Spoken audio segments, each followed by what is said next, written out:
निकाल लागलेला आहे। या ठिकाणी एनडीए 200 पार करताना आपल्याला दिसते आणि खास करून भारतीय जनता पार्टीने 100 उमेदवार त्या ठिकाणी लढवले होते। 90च्या वरती उमेदवार हे आघाडीवर आहेत।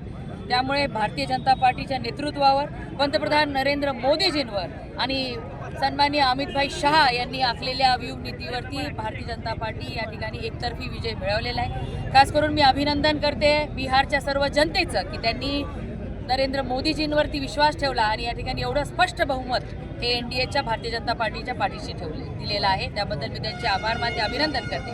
आणि आमचे नेते महाराष्ट्राचे मुख्यमंत्री हे मागच्या बिहार विधानसभेचे सुद्धा प्रमुख होते आणि यावेळेस सुद्धा आपण बघितलं देवेंद्र फडणवीस साहेब हे बिहारच्या विधानसभेमध्ये निवडणुकाचा प्रचार करायला गेले होते आणि त्यांनी जिथे जिथे गेले तिथं स्टार प्रचारक म्हणून गेले होते। तिथं 100% निकाल हा सकारात्मक लागलेला आहे।